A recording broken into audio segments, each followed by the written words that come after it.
So once again, very good morning to all of you. So in this today's part, we will start discussing with our next topic, that is the gravitational potential energy. In the previous portion, we studied about the gravitational field intensity, gravitational potential we studied about it, और साथ में अगर हम बात करें तो some things about gravitational potential, हमने कुछ points remember किए थे उसके बारे में. Then today we will discuss it about the gravitational potential energy, which is similar to the gravitational potential.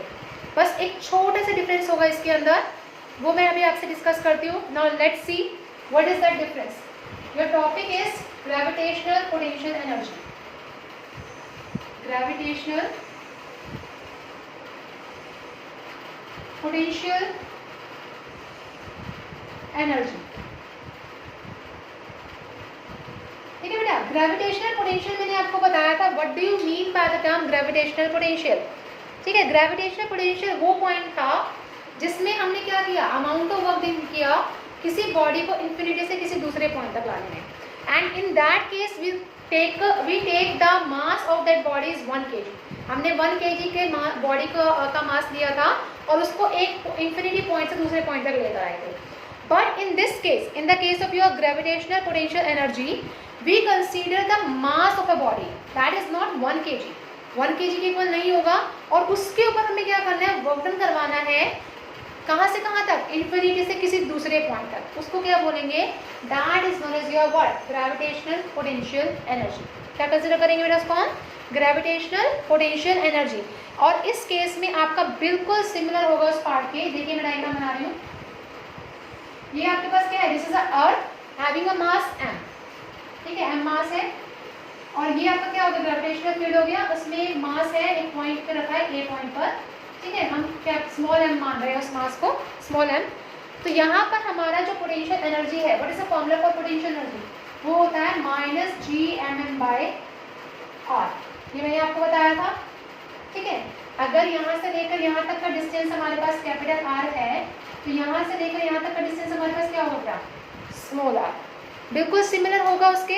ठीक है, और पोटेंशियल एनर्जी किसके इक्वल होता है बेटा, बता सकते हैं, what is the formula for the potential energy, बता सकते हैं. सिंपल अगर हम देखें तो पोटेंशियल एनर्जी होता है क्या, mgh के इक्वल है ना. लेकिन अगर हम ग्रेविटेशनल पोटेंशियल एनर्जी के बारे में बात कर रहे हैं तो in that case it is equal to what, किसके इक्वल होगा. अब वो हमने निकालना है. ठीक है, वो कैसे निकालेंगे, अभी देखिए. gm/r जो था वो हमारा किसके इक्वल था, हमने निकाला था -gm/r, that is equal to your vp हमने निकाला था पीछे, gravitational potential, that is -gm/r. याद आया कुछ, यस और नो. ठीक है बेटा, है ना. तो vp जो था that is our gravitational potential, जो हमारा फॉर्मूला था. बिल्कुल अब हमने क्या करना है, उसी चीज को यहाँ पर पुट करना है. What is u now here, u is equal to your vp into m. क्या आ गया आपके पास, vp इंटू m. ठीक है, बस उसमें क्या था, उसमें m नहीं था, लेकिन इसमें क्या हो गया, हमारे पास स्मॉल m आ गया. पूरी डेरिवेशन एज इट इज है. कैसे करेंगे सॉल्व, अब ये देखिए. अब हमने क्या किया, जब उस बॉडी को हमने एक पॉइंट से दूसरे पॉइंट तक लेकर आना है तो हम क्या करेंगे, उसके ऊपर वर्क डन करेंगे इन्फिनिटी से p पॉइंट तक लाने में. ठीक है, अब वर्क डन जो होगा, फॉर्मूला क्या होता है वर्क डन का, what is the formula for work done. Work done का फोर्स इंटू डिस्प्लेसमेंट होता है. ठीक है, यहाँ पे हमारा स्मॉल वर्क डन का dw is equal to integration of force into displacement. और फोर्स कितना है आपके पास, यहाँ से लगेगा gmn/r इंटू dr, या dx भी ले सकते हो. x लेना तो x ले लीजिए आप, हम क्योंकि x कंडीशन लेकर चल रहे थे पीछे, तो हमने क्या ले बेटा, उसको x ले लिया. उसमें हमारे पास m क्या था, 1 था. इसमें हमारे पास m क्या है, मास कुछ प्रेजेंट है. ठीक है, that's why we are taking gmn/x into dx. Okay, and we are having the formula that is infinity to r, क्योंकि हमने कहाँ से कहाँ तक लेकर आना था, इंफिनिटी से किसी r पॉइंट तक लेकर आना था उसको. ठीक है, तो यहाँ से इसको क्या करिए, इंटीग्रेट करिए. इसको कितना आ जाएगा, gmn को बाहर लेकर आइए, this is a constant term. ठीक है, आपके पास कितना रह गया अंदर, x स्क्वायर पर, सॉरी यहाँ पे r स्क्वायर कर लीजिएगा. ठीक है, x स्क्वायर है.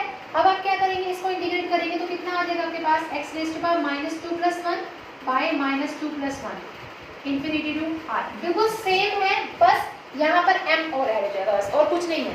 बाकी सब चीज़ सेम रहेंगी आपके पास। यहाँ कितना आ गया आपके पास बेटा, माइनस था माइनस जी एम एम, और यहाँ कितना हो जाएगा आपके पास 1/r माइनस 1/∞।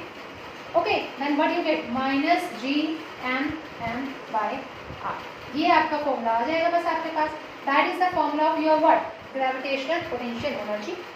ग्रेविटेशनल पोटेंशियल के बिल्कुल सिमिलर है, बस उस केस में आपके पास इस m की वैल्यू 1 थी और यहाँ पर क्या आ गया आपके पास, कुछ मास आ गया, that is your m।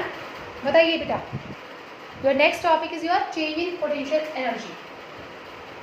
Change in potential energy if a body is moved from the surface of earth at a height h। ये आपका अर्थ है, ठीक है, and I am standing on this earth having the radius r। Radius कितना बेटा इसका, let it be r, and through that earth एक object है, ठीक है, जो कि उस अर्थ सरफेस से ऊपर गया, ठीक है, कितनी हाइट पर, h हाइट पर, और उसका मास कितना है, m मास है। यहाँ ले लिया हमने m मास, और उसका हाइट कितना हो गया बेटा, let it be h। कितना हो गया, h। तो what is this total distance, tell me, यहाँ से लेकर यहाँ तक का टोटल डिस्टेंस कितना होगा, टेल मी बेटा, what is the total distance. If this is r, this is h, then what is this total distance? Tell me, very good, everyone knows about it, hurry up। So we are having this distance as r plus h, ये हमें distance मिल गया। तो यहाँ पर जो आपका potential energy है इस हाइट पर, उस पोटेंशियल एनर्जी को हम क्या बोलेंगे, इनिशियल पोटेंशियल एनर्जी, ठीक है। एक जो ऊपर हाइट तक गया उसकी पोटेंशियल एनर्जी क्या होगी बेटा, final potential energy, initial as well as final potential energy. अब पोटेंशियल एनर्जी का फॉर्मूला क्या था, इनिशियल का Gmm/r, ये फॉर्मूला था अभी जो हमने पढ़ा, माइनस Gmm/r, और फाइनल का कितना हो गया, r plus h हो जाएगा। Instead of r you will write r plus h। So for the case of your final potential energy you will get minus Gmm by r plus h। Okay, so change in potential energy means what, कि final potential energy में से initial potential energy को आप क्या कर देंगे, minus कर देंगे। तो चेंज इन पोटेंशियल एनर्जी को हम डिनोट करते हैं बेटा डेल्टा यू से। Delta U stand for final potential energy minus initial potential energy. Minus करिए आप, what you get, minus Gmm by r plus h minus, ये कितना हो गया आपके पास, again minus Gmm by r। Okay, what you get now, you will get minus Gmm by r plus h, minus minus क्या हो गया, plus Gmm by r।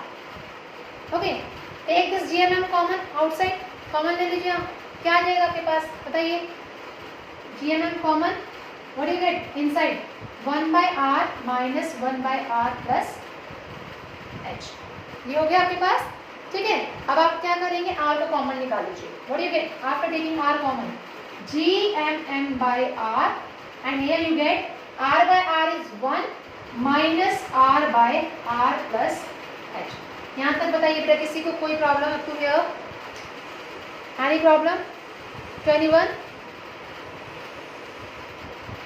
No no problem, okay. Now what you have to do, अब आपने ना क्या करना है, इस टर्म को रेसिप्रोकल करना है। अब रेसिप्रोकल कैसे करा जाए, ये तो बहुत बड़ी समस्या हो गई। How we will do the reciprocal part.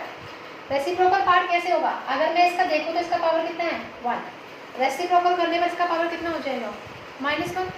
Now कैसे करेंगे इसको, Gmm बाय r, ये हो गया 1 माइनस, ये हो गया r plus h by r raise to power -1।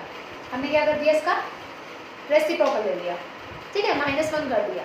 अब r और r कैंसिल आउट हो जाएगा, यहाँ से क्या आ जाएगा आपके पास, you will get Gmm 1 minus, यहाँ पे कितना हो गया बेटा 1 plus h by r raise to power -1, ये हो जाएगा। नाउ कैसे सॉल्व करते हैं इसको, -1 को सॉल्व करने का तरीका होता है यूज बाइनोमियल एक्सपेंशन। कैसे सॉल्व किया जाता है, माइनस टर्म के लिए बाइनोमियल एक्सपेंशन लगाया जाता है, और वो कैसे लगाते हैं, आपके पास जो ये पावर होती है उसको आप इस सेकंड टर्म से मल्टीप्लाई कर दो, तभी आपके पास क्या आ जाएगा, बाइनोमियल एक्सपेंशन प्रूफ हो जाएगी। कैसे करेंगे देखिए, आप ध्यान से देखिएगा बेटा। मैथ्स में ये बहुत बड़ा टॉपिक है, बट इन फिजिक्स आपको एक छोटा सा पार्ट करना होता है। आप कैसे करेंगे देखिए, in this GMM/R you get 1 minus 1, इस माइनस को इस h/r से मल्टीप्लाई करेंगे तो कितना हो जाएगा, minus h/r। Take this minus inside, what you get, GMM/R, अंदर हो गया 1 माइनस 1 प्लस h/r, 1 से 1 कैंसिल, क्या रहेगा आपके पास, h/r, तो you will get GMM h/r square is equal to delta. देखिए, this is the formula for your what, this is the formula for your potential change in potential energy. लेकिन अब यहाँ पर हमारे पास एक और चीज़ आती है। आपको पता है कि what is the relation between small G and capital G. क्या रिलेशन होता है स्मॉल जी और कैपिटल जी में, g is equal to GM/r square. तो यहाँ से GM निकाल लीजिए, GM किसके इक्वल होगा बेटा, GR square. Instead of this GM put GR square करेंगे तो कितना आ जाएगा, delta U is equal to GR square MH/r square. R square से R स्क्वायर कैसे बढ़ी हुई, mgh। और यही तो फॉर्मूला होता है पोटेंशियल एनर्जी का, that is known as your mgh। यही तो आपको निकालना था। बताइए यहाँ तक किसी को कोई भी problem, to anyone. So center of gravity of a body is placed in the gravitational field, जहाँ पे सारे के सारे क्या होंगे, आपके सोर्सेज जो हैं, चाहे वो पॉइंट्स हो चाहे कोई भी सोर्स है, वो उसकी तरफ क्या करेंगे, एक्ट करेंगे, ठीक है। और जहाँ पर जो net gravitational force of field है वो एक्ट करेगा, उसको क्या बोलेंगे आप, सेंटर ऑफ ग्रेविटी।